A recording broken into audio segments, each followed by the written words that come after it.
सूत्र है आपका आज, मोराज समह क्वौ। क्वौ माने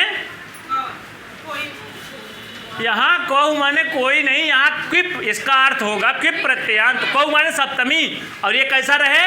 राज धातु, यानी ये सप्तमी का है, ये भी सप्तमी का है, यानी ऐसी राज धातु जिसमें क्विप प्रत्यय हो वो कहाँ रहे?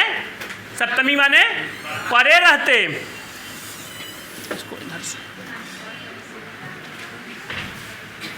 क्या रहे? ये राज धातु रहे, और कैसा रहे? कैसी रहे? क्विप प्रत्यांत। क्विप प्रत्यय को कुछ बचता नहीं है, इसका सर्वापहारी लोप हो जाता है। क्विप, क्विन, च्वी, बिट, बिन, स्वी, ये इतने प्रत्यय 5-6 ऐसे हैं कि जिनका सर्वापहारी लोप हो जाता है, अर्थात पूरा का पूरा लुप्त हो जाता है, कुछ बचता नहीं है। हाँ,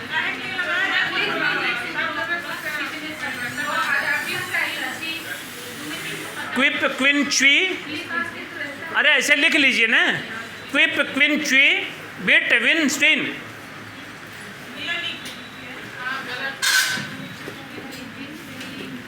क्विप, क्विन,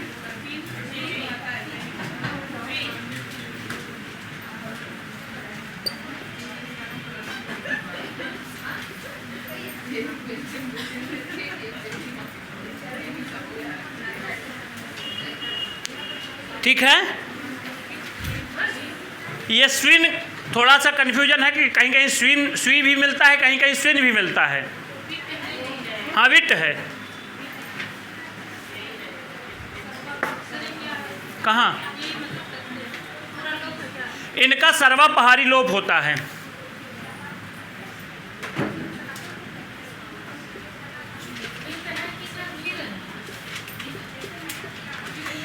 ये क्विप है, क्विन है, ये च्वी है। च्वी किस अर्थ में लगता है? अभूत तद्भाव अर्थ में। जैसे आपके सुकनासोपदेश में बहुत जगह आएगा कि जैसे खली करोति, अखलम खलम करोति इति खली करोति, वहाँ ची प्रत्यांत है। जो जैसा न रहे उसको दूसरे ढंग का बना दिया जाए। अभूत माने जो ना हुआ है, तद्भाव माने उसी का भाव कर दिया जाए। जैसे मूर्ख नहीं है, कोई मूर्ख नहीं है, उसको मूर्ख बना देना, तो क्या होगा? मूर्खी करोति। मैं बता दे रहा हूँ, ऐसे बनता है। जैसे ये विट है, ये विन है, ये स्विन है, इनका सर्वापहारी लोप हो जाता है।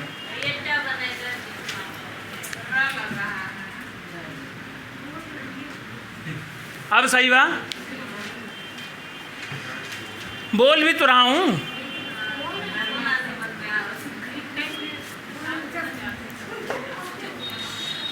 आगे चलते हैं, फिर बताते हैं कि मोराज समह क्वौ। हाँ, तच्छील माने तत् माने उसके, छील माने स्वभाव, उसके स्वभाव वाला। जैसे जो मूर्ख नहीं है, मूर्ख के स्वभाव वाला बना दिया जाए, वही तच्छील कहा जाता है।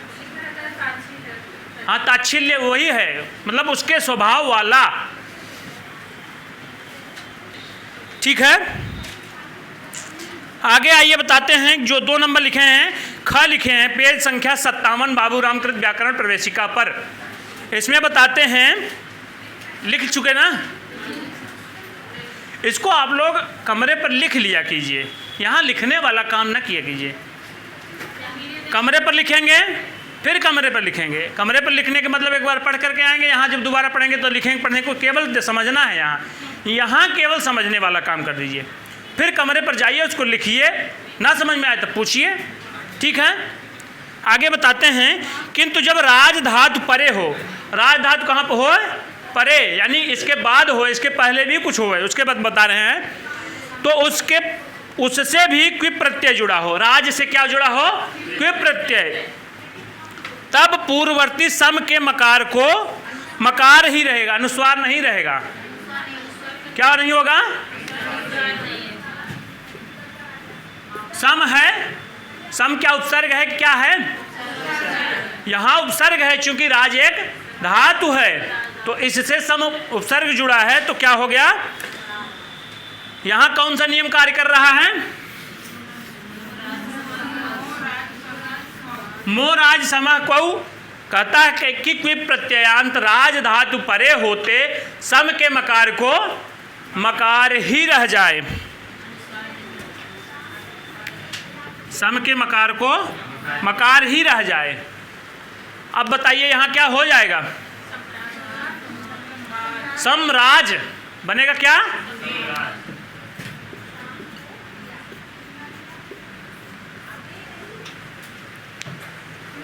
ठीक है। हाँ बता रहे हैं उसको, घबराइए नहीं। इसमें थोड़ा सा डिटेल्ड है, इसकी प्रक्रिया थोड़ी सी लंबी है। और एक सूत्र आता है, इसमें राज धातु का प्रयोग किस सूत्र से किया गया था, राज धातु में क्विप प्रत्यय किस सूत्र से किया गया था, मोराज समः को तो सम के मकार को मकार करता है, इसमें राज धातु से क्विप प्रत्यय किससे जोड़ा गया था, चलिए बता देंगे एक दिन। मुझे इसमें अभी बताने समय जब मैं बोला उस समय याद था, अभी भूल गया। एक बड़ा सा सूत्र आता है, उसमें कई शब्द हैं। चलिए, जब सम्राज बन गया तो एक सूत्र आता है व्रश्च व्रज सृज मृज यज राजच्छ साम सह, इससे क्या बन जाता है, ये प्रक्रिया होकर के पहले हो जाता है राड रास, जकार को क्या बन जाता है, जकार को सकार हो जाता है, मूर्धन्य सकार करता है, व्रश्च व्रज सृज मृज यज राज भ्राजच्छ साम सह, यानी उसके जकार को मूर्धन्य सकार आदेश हो जाता है। तो फिर प्रक्रिया दो एक सूत्र और लगते हैं, उसके बाद ये आ जाता है राड हो जाता है, क्या हो जाता है, राड, यानी ये सकार जो है डकार में परिवर्तन होता है, डकार को फिर तुरंत परिवर्तन होता है तो क्या होता है, टकार हो जाता है, तो बन क्या जाता है, अब बना है सम्राट। सम्राट का क्या अर्थ है, राज धातु किस अर्थ में आती है, किस अर्थ में आती है राज धातु, राजदीप्तौ धातु, राजरी है, दीप्तौ माने चमकने अर्थ में, जिसका राजा भी तो चमकता है भाई, वो तो स्वर्ण भस्म या पता नहीं कौन कौन सा चांदी भस्म खाता है, तो चमकेगा नहीं।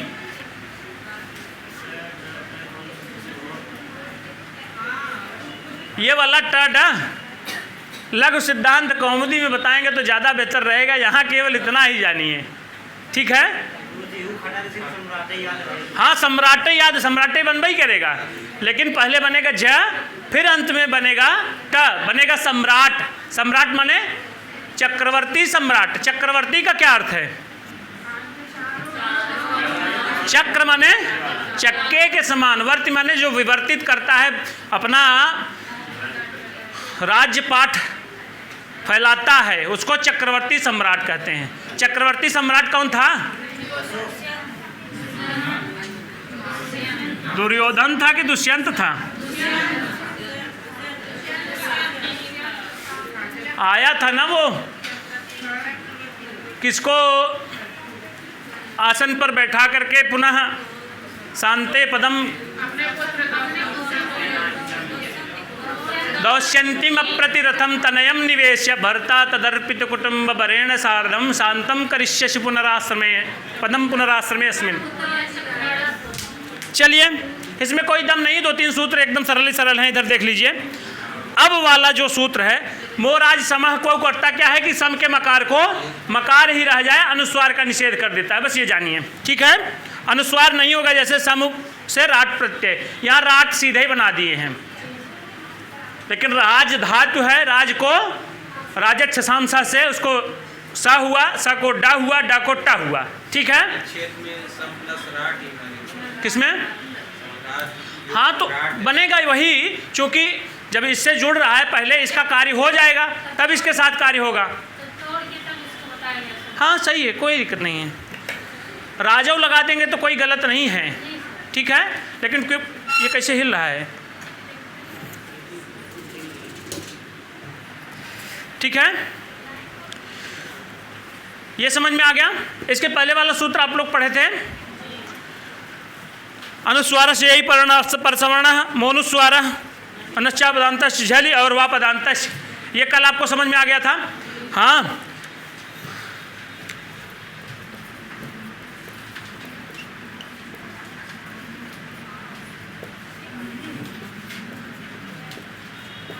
ये शब्द कहीं आया था कल काव्य प्रकाश में, आप लोग पढ़े थे।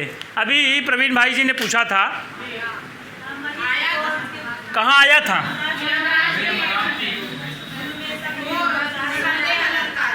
संदेह अलंकार में था। साक्षात महिष वाहना, क्या ये साक्षात महिष वाहना माने भैंसे जिसके वाहन है ऐसा वो यमराज है? कृतांतः किम नु, क्या कृतांतः यानी यमराज है? तो फिर बताते हैं कि वह साक्षात महिष वाहना, वो तो साक्षात भैंसे पर चढ़ता है। और यह राजा तो कैसे आ रहा है? रथ से आ रहा है, घोड़े से आ रहा है।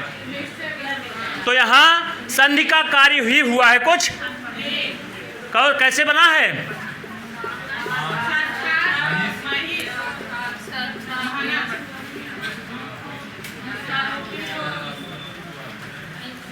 साक्षात महिष वाहना ये पद बना है। तो यहाँ तक और न किस सूत्र से हुआ है?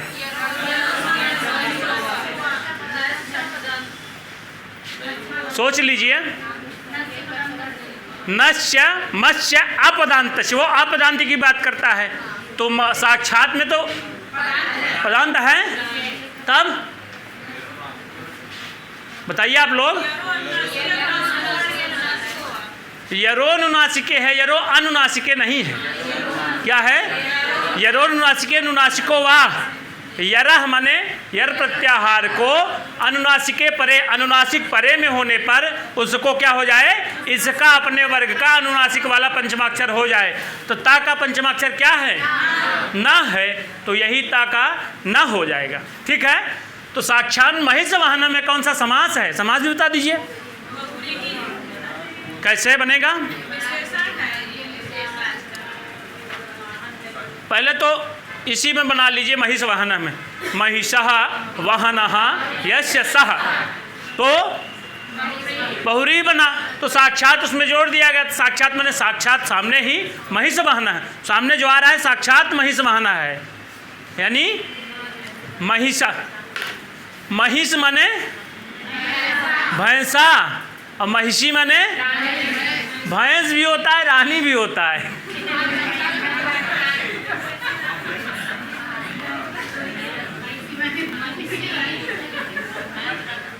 ठीक है,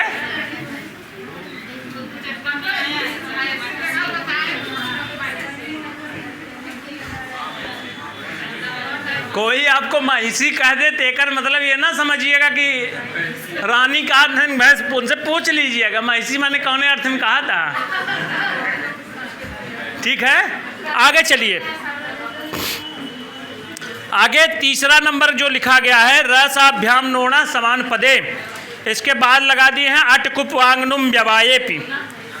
यह अटकुपांगनुम व्यवायेपि 8 4 2 नंबर का सूत्र है, और रसाभ्याम नोणा समान पदे 8 4 1 नंबर का सूत्र है। ये दोनों आपस में एकदम सावरणीय है, एकदम गलत है।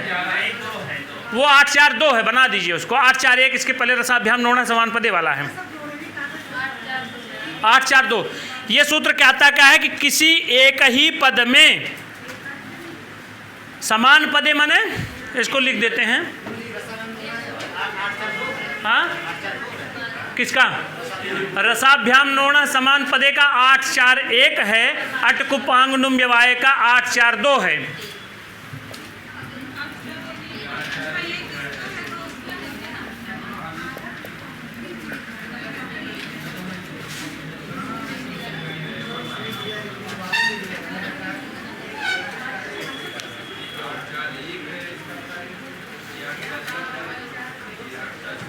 इधर देखिए, रसाभ्याम नो णः समान पदे।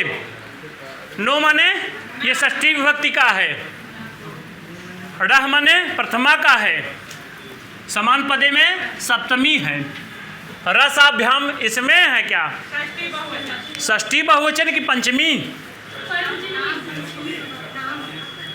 रसाभ्याम माने रसा के बाद, तब पंचमी लगाना। तो रसा के बाद ना को ड़ा हो जाए, यानी रसा, यहाँ दो हैं, एक है रा, दूसरा है सा। रा या सा के बाद ना कोड़ा हो जाए। इधर देखिए, जैसे एक पद है, एक पदे की बात करता है, समान पदे माने एक पद में, यानी कोई एक पद है उसमें भी र सा के बाद ना आ रहा है तो उसको ना को ड़ा हो जाए। तो इधर क्या रहे? रा या सा रहे तो इसके बाद ना रहे तो इस ना को ड़ा हो जाता है। यही ये नियम कहता है। कौन सा? रसाभ्याम नोड़ा। ये आपके साहित्य में एकदम इसका प्रयोग भरा पूरा है, जगह जगह ही मिलता है। फिर बताते हैं, यदि किसी एक ही पद में रस अथवा ह्रस्व या दीर्घ री के बाद, यहाँ री का भी जोड़ दिए, री के बाद ना आवे तो ना के स्थान पर ण हो जाता है। यहाँ इसके साथ री भी जोड़ दिए, हाँ वो आता है, री वर्णान्न षडत्वम वाच्यम। फिर बताते हैं कि यदि र स और न के बीच में कोई स्वर, अब यहाँ से अट कुपांग नुम व्यवाय का प्रकरण दे रहे हैं। यही इनकी थोड़ी सी लेखन शैली का थोड़ा सा क्लिष्टता है कि इसी एक ही सूत्रों में दोनों जोड़ करके लिख दिए हैं। हालांकि उन्होंने जो लिखा है बाबूराम जी ने बेहतरी के लिए लिखा था। अब भाई उस समय जिस समय इन्होंने लिखा था उस समय ज़्यादा मतिमान लोग रहते होंगे, ज़्यादा समझने का प्रयास करते रहे होंगे, तो इसलिए समझ ले जाते रहे होंगे। भाई समय था अष्टाध्यायी का पूरा कंठ करते थे लोग। आवाज़ अष्टाध्यायी का 8वां सूत्र कहा कायदे से कंठ कर ले। फिर बताते हैं कि यदि रस और न के बीच में, यानी रस एकरे बाद और न के बीच में, यानी इसी बीच वाले स्थान पर क्या होवे? कोई स्वर, माने चाहे जो स्वर, और य व र और ह इतने वर्ण, और क वर्ग, प वर्ग, आंग और नुम अनुस्वार में से कोई एक अथवा कई का व्यवधान आ जाए, यानी अट माने अट प्रत्याहार का वर्ण। अट प्रत्याहार का वर्ण कहाँ कहाँ से आएंगे? आ से लेकर के हैवरट के ट तक, ह या व र इतना इधर भी आ गया, तो आ ई उ इत्यादि इधर जुड़ गए। तो अट प्रत्याहार का वर्ण अगर यहाँ रहेगा बीच में तब भी ना को ड़ हो जाएगा। अट कुपंग नुम, नुम भी ना भी माना जाता है उसमें। और फिर बताते हैं कु माने क वर्ग, क ख ग घ ङ, यहाँ इसके बीच में क वर्ग आएगा तब भी ना को ड़ होगा। कु माने क वर्ग हो गया, और पु माने प वर्ग। ये सूत्र भी लिख देते हैं।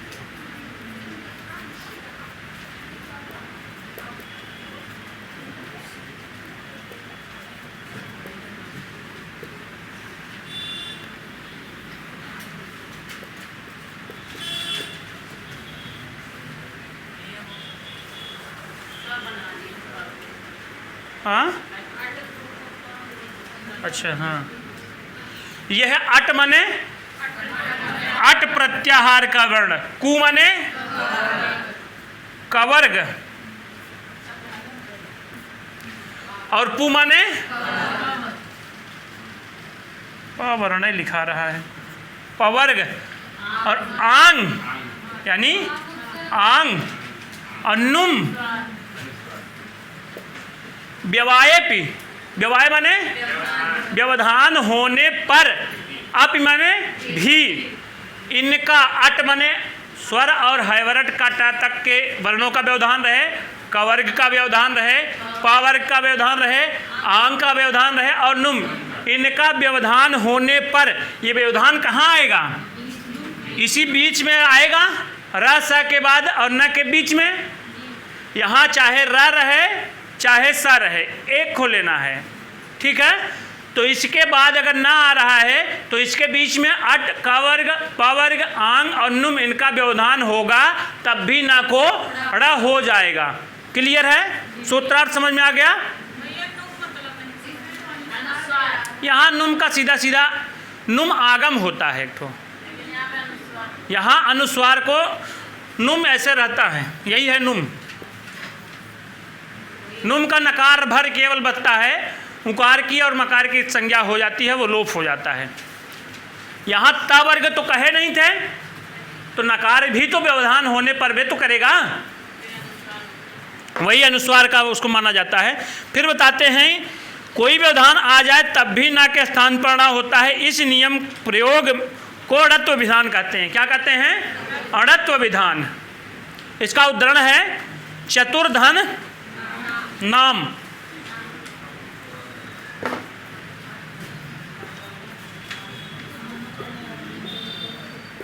ये नाम पद कहाँ का है?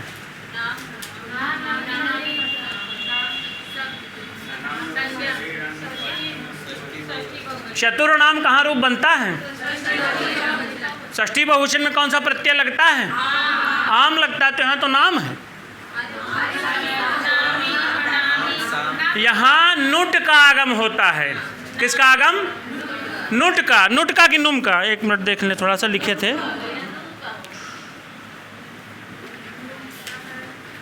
नुट का आगम होता है। नाम च से नहीं, नाम च से तो दीर्घ करता है। नाम परे रहते अजंत अंग को दीर्घ हो जाए, जैसे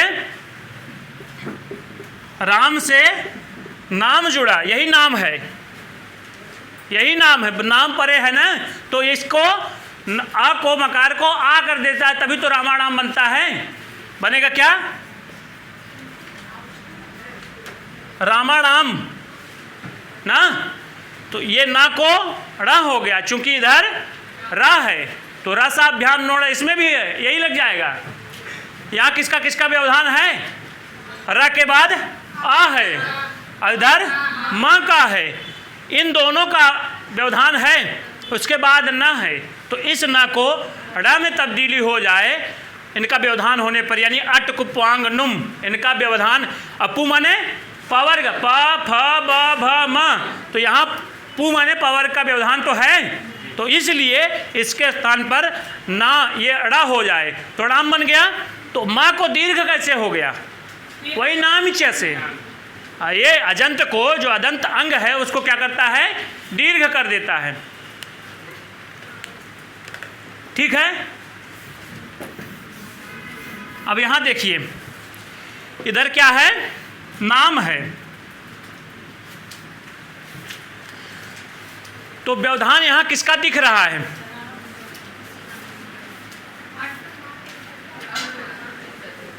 शालिनी शेखंड जी बताएंगे कि यहां किसका व्यवधान दिख रहा है।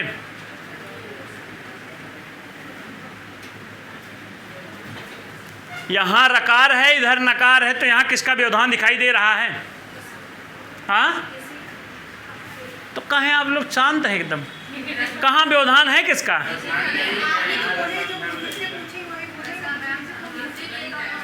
अच्छा, इसीलिए नहीं बोले। ठीक है, ठीक है, ठीक है, ठीक है, बेहतर है, बहुत अच्छा है, बैठ जाइए। यहाँ कोई व्यवधान नहीं है।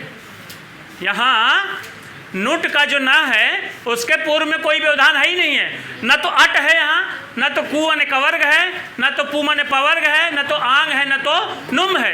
कोई व्यवधान नहीं, तो सीधे सीधे किससे होगा? यहाँ रसाभ्याम नोण समान पदे से इस नकार को ड़कार में तब्दीली हो जाए तो बनेगा क्या?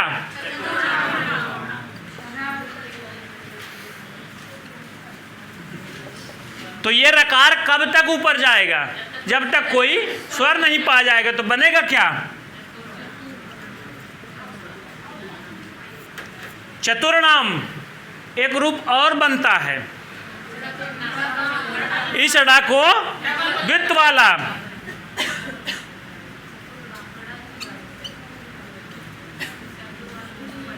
ये वाला चतुर्नाम।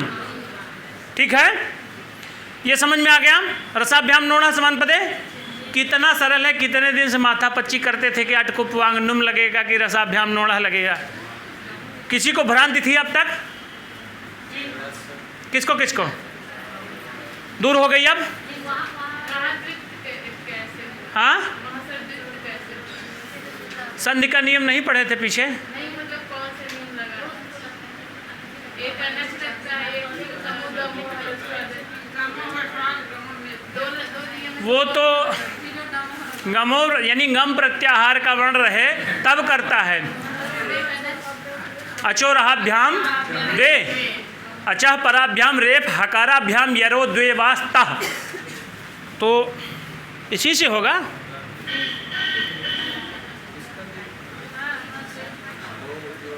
रेप हकाराभ्याम, रेप होवे हकाराभ्याम होवे हा होवे। यहाँ वर्ण उसी में तो आ गया या प्रत्याहार में।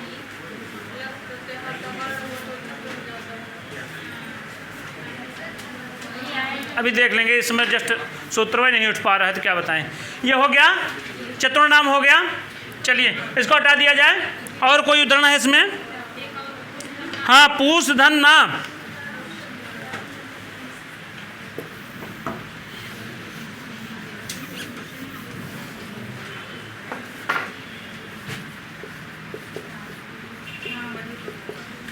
यहाँ किसका व्यवधान है? यहाँ भी किसी का व्यवधान नहीं है, इसलिए पूर्ववर्ती सूत्र रसाभ्याम नोणः समान पदे से नकार को रकार होवे। इसके पहले जो देखे थे वो किसका था? रकार का, यानी रकार वाला था। अब जो है यहाँ सकार वाला दे दिए। सकार के बाद ना आ रहा है तो इस ना को ण में तब्दीली हो जाए तो बन क्या जाएगा? पूषणा। ठीक है। और एक उदाहरण है इसका। अब ये जो नीचे लिखा गया है री वर्णान न षडत्वम वाच्यम वार्तिक है। री वर्ण के बाद न को ण हो जाए, ये बताएंगे इसमें क्या है। उदाहरण क्या है? पितृनाम। अच्छा, यही तो लिख रहे थे, हम सोचे कि आप पितृनाम बोल दिए।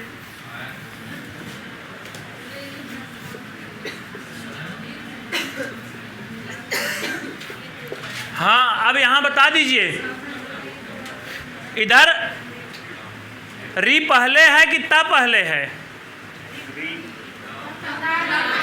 ता के बाद री है। ठीक है, बाद में ना है, आम है। सही से लिखेंगे।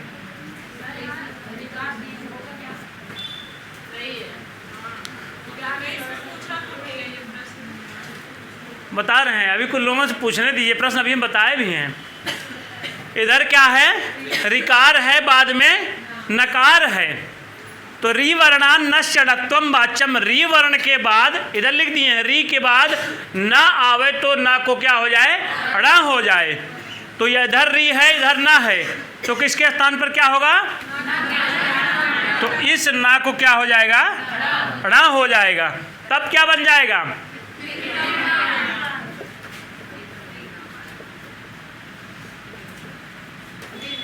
यही बन जाएगा। तो दीर्घ कैसे होगा? दीर्घ कैसे हुआ है? यहाँ भी तो नाम परे है, तो इसको रिकार को दीर्घ री हो जाता है तो बन जाएगा पितृणाम। और मातृ से नाम जुड़ा तो मातृणाम, दीर्घ रिकार वाला भेद रहेगा।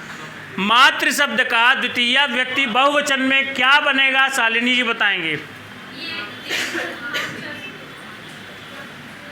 मातृ शब्द का द्वितीय व्यक्ति बहुवचन में क्या रूप बनेगा?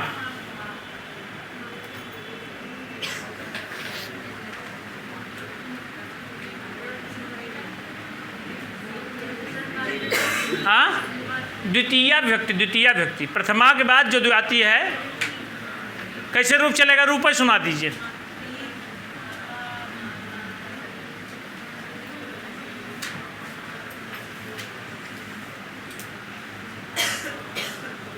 बिल्कुल घबराने की जरूरत नहीं, आपको आ रहा है, मैं जान रहा हूं। माता मातरऊ, आगे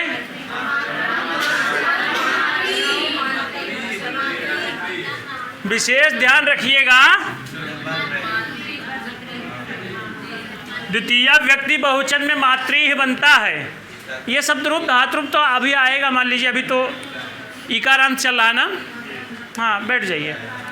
तो क्या बनेगा? मातृ ही।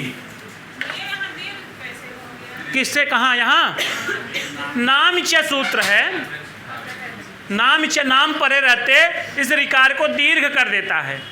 तो इसका दीर्घ भेद कौन सा है? एक री ये है और दूसरा री ये री है, माने डबल री बन जाता है। तो इस रिकार को डबल रिकार में परिवर्तन कर देता है, दीर्घ वाला भेद कर देता है। ठीक है, तो बन गया पितृनाम। हम सोचे इधर मातृ नाम लिखे, इधर पितृनाम लिख दिए न, सही है। मातृ से नाम लिखे तो पितृनाम बनेगा, मातृ से लिखेंगे तो मातृनाम बनेगा। ये इसका वाला है जो वार्तिक लिखा गया है।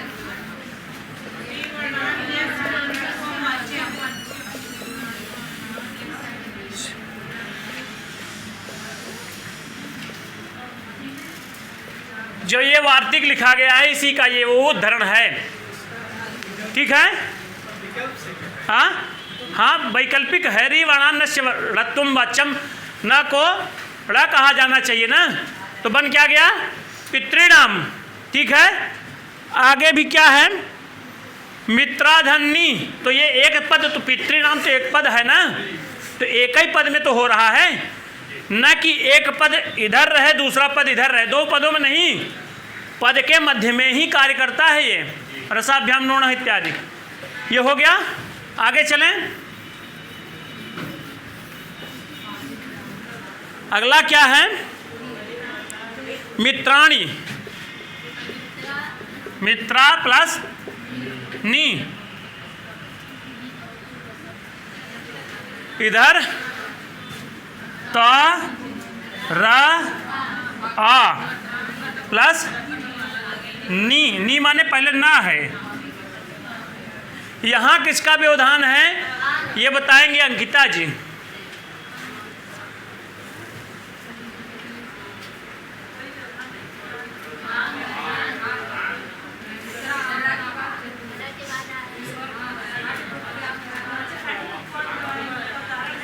इसका उदाहरण है कि इसका उदाहरण है कि इसका उदाहरण है?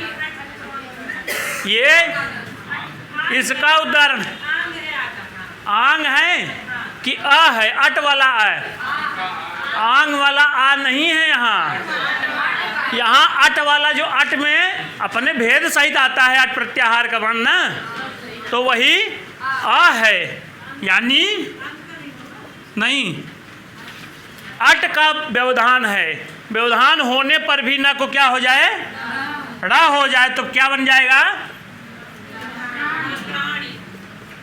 मित्राणी का क्या अर्थ है?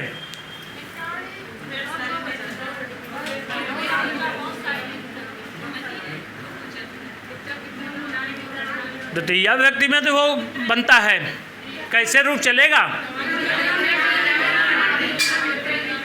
प्रिया जी सुना दे मित्र शब्द का पूरा रूप। हाँ,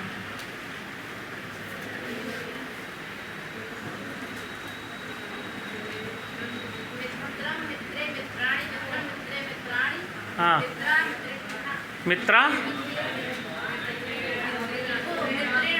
बिल्कुल सही है।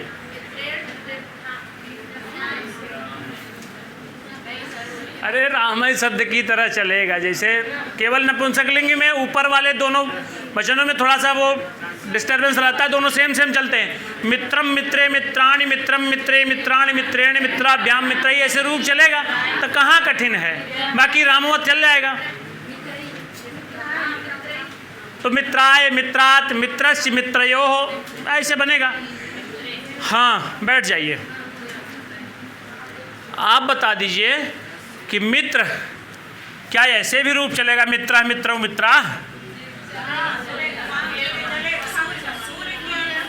बिल्कुल नपुंसक लिंग में रहेगा तो मित्र माने सखा, यानी जो मित्र है उस अर्थ में चलेगा। जब मित्र है रूप चलेगा तब ये सूर्य वाले अर्थ में हो जाएगा। मित्र शब्द जो है ये पुल्लिंग वाला है, ये टेट सीटेट इत्यादि का प्रश्न है। मित्र शब्द पुल्लिंग में होता है, नपुंसक लिंग में होता है। ठीक है, ये हो गया मित्राणि, बन गया, आपको समझ में आ गया।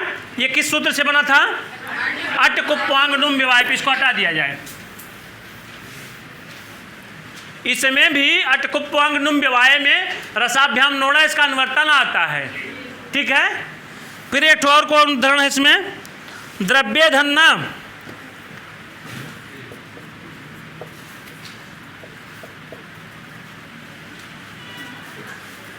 द्रव्य प्लस न, यहाँ द है, रा है, आ है, फिर वाह है, या है, प्लस ए है, प्लस ना है, बाद में ना में आ है। तो यहाँ कहा गया था इनमें से एक का व्यवधान होवे या इनके साथ जो भी हैं अनेक का भी व्यवधान होवे तब भी होवे। तो ये रा के बाद अट का आ है, वह किसका है? वह किस में आता है? अट में ही आता है। ये भी अट का है, ये भी अट का है, और ये भी अटई का है, और ये भी अटई का है। अब देखिए, ये कहे थे ना कि इनका एक का व्यवधान होवे या इनमें से अनेक का भी व्यवधान होवे तब भी तो क्या हो जाए? ना को णा हो जाए, यही कहता है। क्लियर है? तो इधर व या ए इनका व्यवधान है, बाद में ना है, तो ना को क्या हो जाए? णा हो जाए। इधर ना के बाद आ है, इधर ना के बाद आ है, इसको ध्यान रखिएगा, अभी इसका काम आएगा आगे। तो क्या बन गया? द्रव्येण, द्रव्येण माने द्रव्य के द्वारा। द्रव्य शब्द का प्रयोग कहीं आया है कारक इत्यादि में? का क्या था वो? स्तोकेन द्रव्येण हतः। स्तोकेन माने थोड़े से, द्रव्येण माने द्रव्य के द्वारा, द्रव्येण विषेण, स्तोकेन विषेण हतः, थोड़े से विष रूपी वाली द्रव्य के द्वारा, हतः माने मारा गया। ठीक है। द्रव्येण में तृतीया, ये समझ में आ गया द्रव्येण कैसे बना है? ठीक है, आगे चलें। समझ में आया? बगल में क्या नाम है? रचना। समझ में आया? ठीक है, आगे चले ना। और क्या उदाहरण है इसमें? रामेण। रामेण कहाँ का पद है?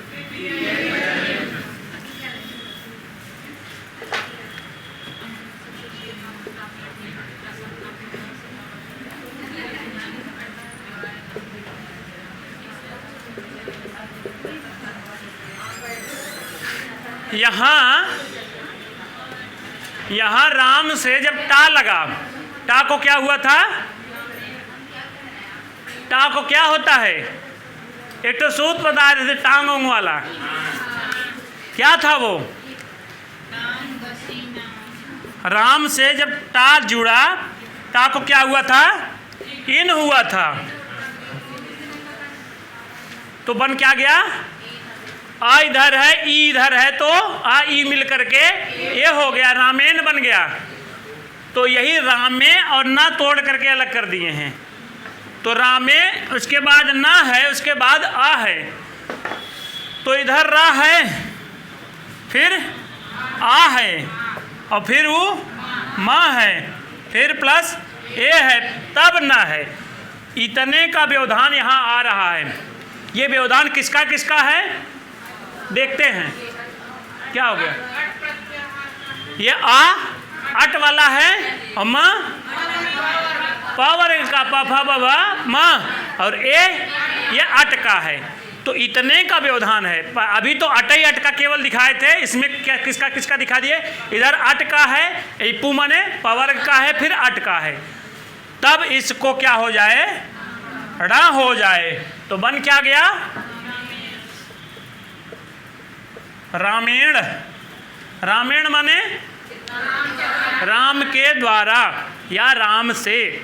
ठीक है, आगे और क्या है? शीर्षाणी, शीर्षा धन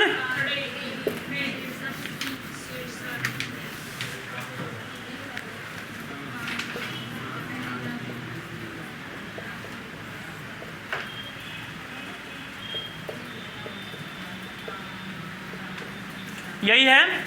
अब यहाँ देख ली मिल क्या क्या रहा है, यहाँ है क्या, सा, ई, र, श, आ, और उसके बाद ना प्लस ई। यहाँ किसका किसका व्यवधान आ रहा है,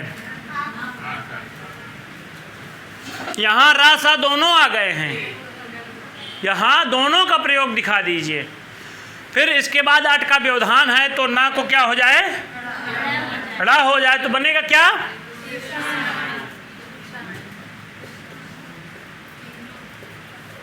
शीर्षाणी बन गया। ठीक है, ये किस सूत्र से बना है, अट कुप्वांगनुम व्यवाय सूत्र से। ठीक है, उद्धरण किसका किसका कौन कौन सा, ये आप लोग अपने दिमाग में बैठाते रहिए। ठीक है, आगे चलें। किंतु ऋषिधन निवासा, अब ये जो बताए थे एक ही पद में होवे, उसी का प्रयोग अब दिखा रहे हैं। ठीक है, अब देखिए,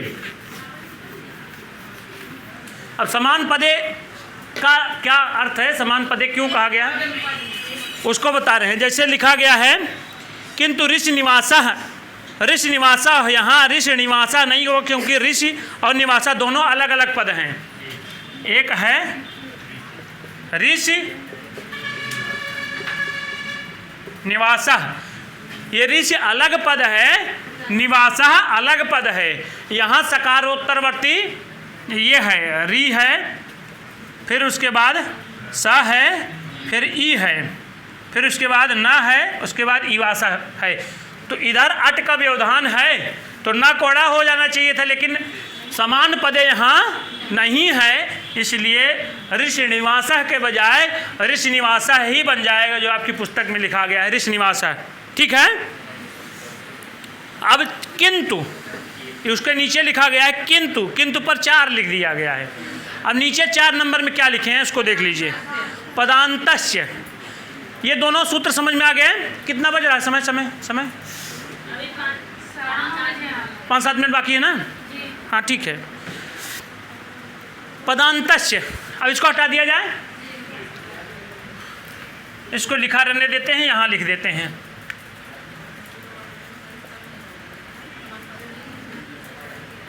इसका सूत्र क्रमांक क्या है, 8-4,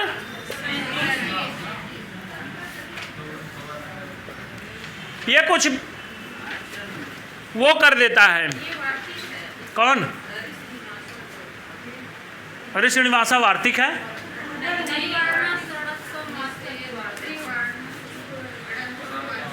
रिवर्णात नश्यणत्वम वाच्यम, तो यह आया था रिवर्ण के बाद न कोड़ा हो जाए, तो रिवर्ण के बाद कहाँ न आ रहा है, यहाँ न कहाँ आ रहा है, रिवर्ण के बाद जो पितृ नाम आया था वो उसका उद्धरण है, रिवर्णान नश्यणत्वम वाच्यम, लिख लीजिए उस पर, जो हाँ उनका कन्फ्यूजन है तो दूर हो जाए। जो लिखा गया है पितृनाम जो आया है, इसको ऐसे डैश करके ऊपर लिख दीजिए, रिवर्णान नश्यणत्वम वाच्यम, जो लिखा गया है वार्तिक रसाभ्याम नोणा के नीचे मिला, ये उसका उद्धरण है ना। ठीक है, हो गया। अब यहाँ इसलिए नहीं होगा, इधर देखिए, इधर सा है और इसके पहले री है, लेकिन ये एक अलग पद है ऋषि, दूसरा पद है निवास, इसलिए यहाँ समान पदे कहा गया था। इसमें भी समान पदे का अनुवर्तन आएगा। तो समान पदे माने एक ही पद की बात करता है, एक ही पद में रसा के बाद न कोड़ा हो जाए या री के बाद न कोड़ा हो जाए, एक ही पद रहे तब। यहाँ ऋषि अलग पद है, निवासा अलग पद है। अब क्लियर हो गया। चलिए अब आगे चलते हैं। अगला है पदांतस्य। पदांतस्य क्या कहता है, किंतु जब ना किसी पद के अंत में आता है तो वह ड़ नहीं होता है। कहाँ आता है, पद के अंत में ना, ख्याल रखिए, इसलिए मैं अभी ना प्लस आ बताया था, यही कारण था। जैसे अंत में क्या था वो, एक तो हाँ बस द्रव्य प्लस न था ना, न में आ भी था, तो ये अदंत हो गया। आ से जिसका अंत हो वो अदंत हो गया। अगर यही आ हटा दिया जाए तो पदांत ना हो गया। अगर ये पद बनने के लायक रहेगा तो पदांत ना रहेगा।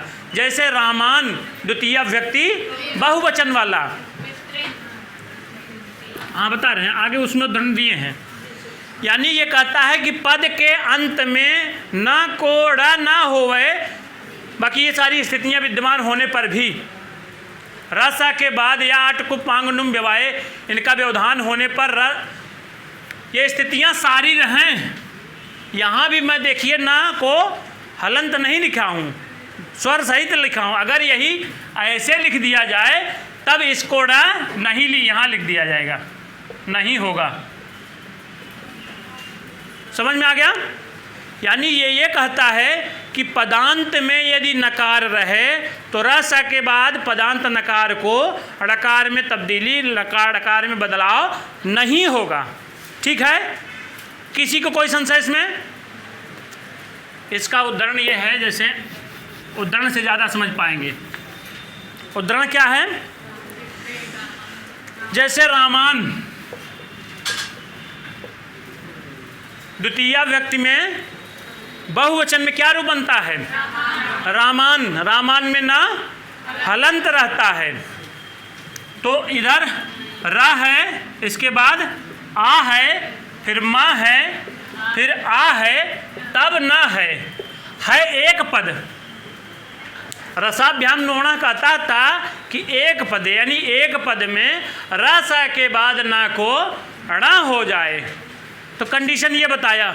फिर उसके बाद आया अट कुप आंग नुम व्यवाये। अट माने अट में ये आता है और ये पावर्ग, और ये फिर अट है, तो इसको ड़ा हो जाना चाहिए था। लेकिन जो पदांतस्य कहता है, पदांतस्य माने षष्ठी का है, पद के अंत वाले नकार को ड़कार में तब्दीली नहीं होगी। लिख लीजिए, यानी पद के अंतिम नकार को ड़कार नहीं होगा, तो ये बना क्या जा रहेगा? रामान यही का यही बना रह जाएगा। ठीक है, और उसी प्रकार से पितृन में भी है, यहाँ री है, इसके बाद ना है, तो री वर्णान न षणत्वम बच्चन जो सूत्र था यहाँ लिखा गया था, यानी री वर्ण के बाद ना को णा हो जाए, तो यहाँ री है, उसके बाद ना है, ना में हलंत है, यानी ये नकारांत है, इसलिए ये पद भी है एक पितृन द्वितीय व्यक्ति बहुवचन का, तो इसलिए इसके नकार को ड़कार में तब्दीली नहीं होगी। फिर और क्या उदाहरण है इसमें? ऋषभान। वृषभ शब्द पुल्लिंग है कि नपुंसक लिंग, स्त्रीलिंग? पुल्लिंग है। वृषभ, वृषभो, वृषभाः। वृषभ माने बैल, तो यही है वृषभान। तो बता रहे हैं यहाँ भी ना है अंत में। देखिए भा के बाद ना, यहाँ वा पर क्या है? पहले वा है, री है, फिर शा है, फिर आ है, फिर उसके बाद भा है, फिर आ है, तब न है। ये अट में आता है, ये पवर्ग में आता है, फिर ये अट में आता है। इसके पहले रा सा दोनों विद्यमान हैं, री और सा, तो इसके बाद नकार को ड़कार होना चाहिए इनका व्यवधान होने पर, लेकिन यहाँ वो काम नहीं करेगा, ये वाला अपना काम करेगा। क्योंकि ये पद है, पद के अंत में नकारांत है, नकार के बाद आकार होता तब ये हो जाता ना, लेकिन ये पद में है, अंत में ना है, इसलिए ना कोड़ा नहीं होगा, यही का यही बना रह जाएगा। यहाँ किसी को संशय? उसी प्रकार से एक ठोर है क्या? ऋषीन। यहाँ रा है, फिर उसके बाद शा है, दीर्घ ई है, उसके बाद ना है, तो ना कोड़ा नहीं होगा। ठीक है, किस सूत्र से? वह पदांतस्य है कि पदांतस्य है? याद रखिएगा, वह पदांतस्य, पदांतात वा, और एक ठो है, कई ठो हैं, उसमें पदांतस्य का अनुवर्तन आता है। पदांताद् वा, ये भी एक सूत्र है, वह पदांतस्य है, एक तो केवल पदांतस्य है। तो पदांतस्य वाला सूत्र क्या करता है, नकार को णकार का निषेध कर देता है, उसके पहले रा या सा परे रहते, ठीक है, पूर्व उसके पूर्व में रहते, हाँ पदांत न को, ठीक है। चलिए आगे कौन सा सूत्र है,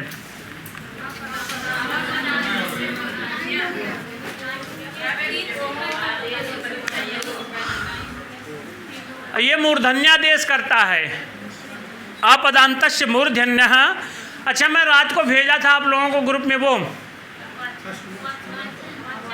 वाचन नहीं, कुछ शब्द थे, उनका रूप कैसे चलता है, जैसे चंद्रमा, चंद्रमसौ, चंद्रमसा। मोबाइल नहीं, मोबाइल किसी के मोबाइल में देख लीजिए, दिखाइए थोड़ा सा। मैं पढ़ रहा था, मुझे दिखा तो मैं उसको खींच करके भेज दिया। मैं कहा भाई ज़रूरी है थोड़ा सा आप लोग भी जानें। व्हाट्सएप पे, ऑफलाइन वाले व्हाट्सएप में है, ग्रुप में, इधर से ले लेते हैं। हाँ हो गया। इसमें देखिए वेदस बताने का मूल उद्देश्य नहीं था, उसके नीचमा जो लिखा है, चंद्रमस का रूप कैसे चलेगा, चंद्रमा, चंद्रमसौ, चंद्रमसः।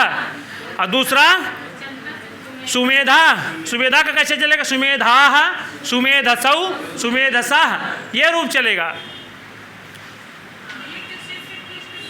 हाँ, ये लक्ष्य सिद्धांत से है।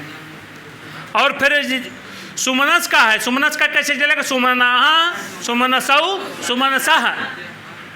और बनौकसः, बनौकसः पद, यही बनौकसः पद मुझे क्लिक किया था, वहीं से मैं खोजा था इसको। इसका कैसे चलेगा, बनौकाः, बनौकसौ, बनौकसः। और दिवौकस, दिवौकस माने देवता अर्थ होता है, इसका रूप कैसे चलेगा, दिवौकाः, दिवौकसौ, दिवौकसः। जातवेदस का कैसे चलेगा, जातवेदाः, जातवेदसौ, जातवेदसः। ये रूप आप जानते रहें इसलिए मैं भेजा था। आप, मैं जो भेजता हूँ वो बड़ी मार्केट वाली चीज़ होती है, वो आप लोग ज़रूर पढ़ा कीजिए। हाँ अच्छा, ये ठीक है, आज के लिए बस इतना ही। अब आप लोग पढ़िए आपका साहित्य, ठीक है, इसको बंद कर दीजिए। समझ में आ रहा है आप लोगों को ना?